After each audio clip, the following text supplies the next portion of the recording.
મારે તો ચરણ સ્પર્શ કરવા જ પડશે પ્રભુ. અરે બસ સરખા ઉભા રહો. શું માંડ્યું છે હે તમે?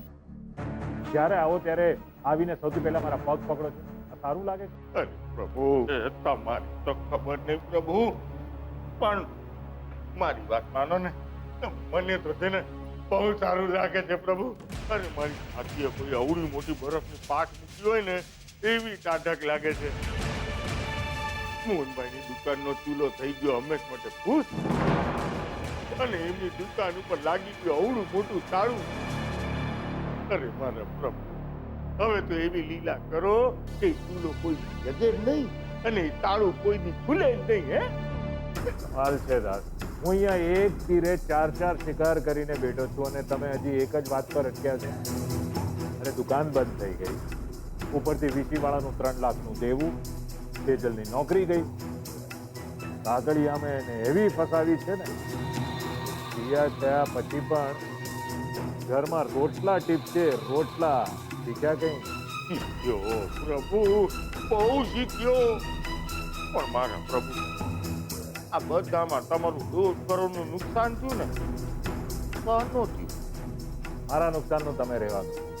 તમે તો માત્ર આ માસૂક સંઘવી પાસેથી મફતમાં જે શીખવા મળે છે ને એનો ફાયદો વિચારો, એની મજા લો.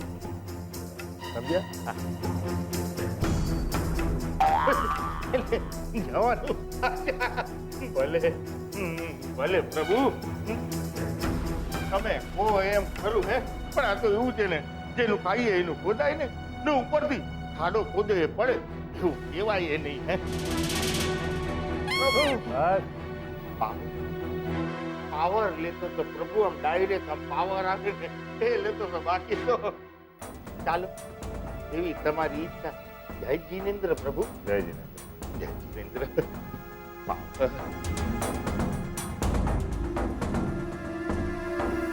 આનું કંઈક કરવું પડશે.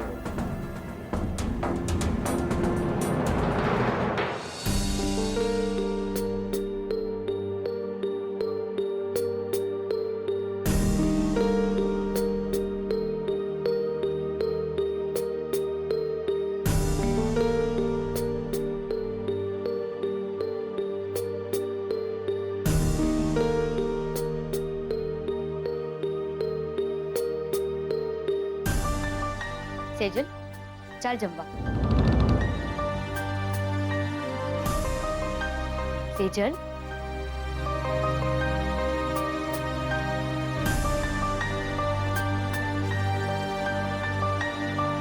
સેજલ, આટલું બધું શું વિચારી રહી છે? ચાલ, જમવા નથી આવવું? હું પણ ક્યારની એ જ પૂછી રહી છું કે સેજલ દીદી કંઈક તો બોલો, પણ મારી સાથે તો વાત જ નથી કરતા. શું વાત કરું? એમ કહું કે હું મારી ઓફિસમાં રેઝિગ્નેશન આપીને આવી છું?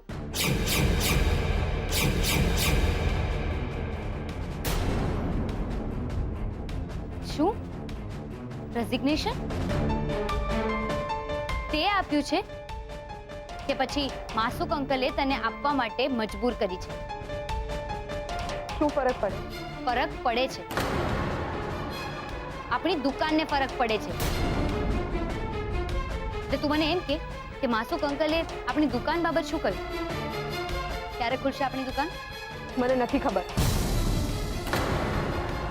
મને કહેતા હતા કે થોડા દિવસ પપ્પાને કે સાચવી લે. અરે વાહ, એમ કેમ સાચવી લે? હા, જ્યારે એમના ઘરે ગયા ત્યારે તો મોટી મોટી ડંફાસો મારતા હતા કે આ લ્યો 2000 ને તમારી ગુડવિલ ના 10,000, 60,000 લેતા જાઓ, ને જો જરૂર પડે અને ઓછા લાગતા હોય તો દરરોજ રૂપેશની સાથે 12,000 રૂપિયા મોકલતો રહીશ. અને હવે સાચવી લે. તો પછી 14,000 ની જગ્યાએ 60,000 લઈને આવી જવું તું ને? અરે પપ્પાજી પોતે જ અટકી પડ્યા છે. આમ હાથ જોડીને મને સોરી કહી રહ્યા હતા. અને તું એ જ માણસ વિશે ખરાબ બોલી રહી છે. જે દેખાઈ રહ્યું છે ને એ જ બોલી રહી છું. અને સેજલ, હું અને રૂપેશ જીજુ તને પહેલેથી કહેતા આવ્યા છીએ, માસુક અંકલ આપણી સાથે ને ખાસ કરીને તારી સાથે બહુ મોટી રમત રમી રહ્યા છે.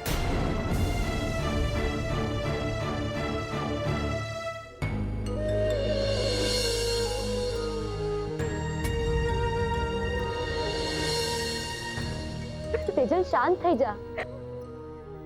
સેજલ નહીં સેજલ.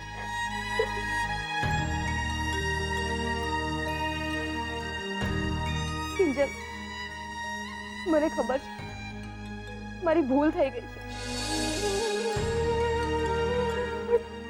હવે તું જ કે હું શું કરું? કઈ નહીં, જે થવાનું હતું એ થઈ ગયું. બધું ભૂલી જા. અને હવે આપણે એ વાત પર ફોકસ કરીએ કે આપણી દુકાન કેવી રીતે ખોલાવીશું. હા, મોહિતભાઈ, સુશાંત કહેતા હતા કે મોહિતભાઈને આમાં બહુ જાણકારી છે અને એમના બહુ કોન્ટેક્ટ્સ છે. હું સુશાંતને ફોન કરું છું. હા, હેલો. હા સુશાંત. સુશાંત,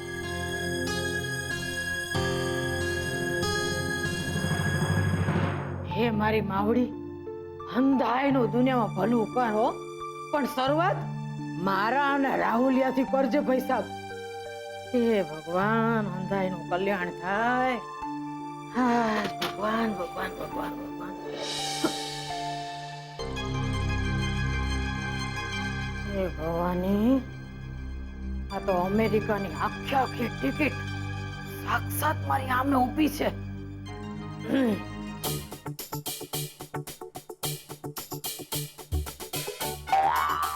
સુશાંત કુમાર, ભગવાન પાસે હું માંગતા હતા એની મને ખબર છે હો. એટલે હું એ ભગવાનને એ જ કહી રહી હતી કે આ વખતે તો અમેરિકાનું પાકું કરી જ નાખવું છે. એટલે કે જેટલું તો બાકી મોહનના ઘરે તમારા આટા ફેરા વધી ગયા છે ને એની મને ખબર છે, દેખાય છે. લે લે લે લે જો તો ખરા, પણ શરમના માયરા ગાલ તો જો આમ ટમેટા જેવા લાલ લાલ ગુમ થઈ ગયા બાપા. તે હું શું કહું છું, કિંજલને બોલાવો કે પછી એને ખબર છે તમે આવ્યા છો? સુશાંત, તમે આવી ગયા?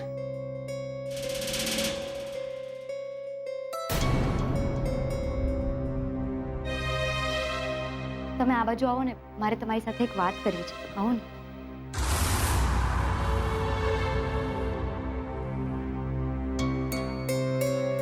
સુશાંત, મારે તમારી સાથે દુકાન બાબત વાત કરવી છે. એમાં એવું થયું છે કે માસુક અંકલે કહ્યું કે દુકાન ક્યારે ખુલશે એની કોઈ ગેરંટી નથી અને સેજલે પણ રાજીનામું આપી દીધું છે. તો હું શું કહું છું, આપણે એકવાર મોહિતભાઈ સાથે વાત કરીએ કે પછી ઇન્કમ ટેક્સની ઓફિસે જઈ આવે? શું કહો છો તમે? પણ ત્યાં જવાની શી જરૂર છે? આઈટી વિભાગની બધી જ માહિતી વેબસાઇટ પર અવેલેબલ છે અને આરટીઆઈ મોડ્યુલ પણ છે. હા, સુશાંત સાચું કહી રહ્યા છે.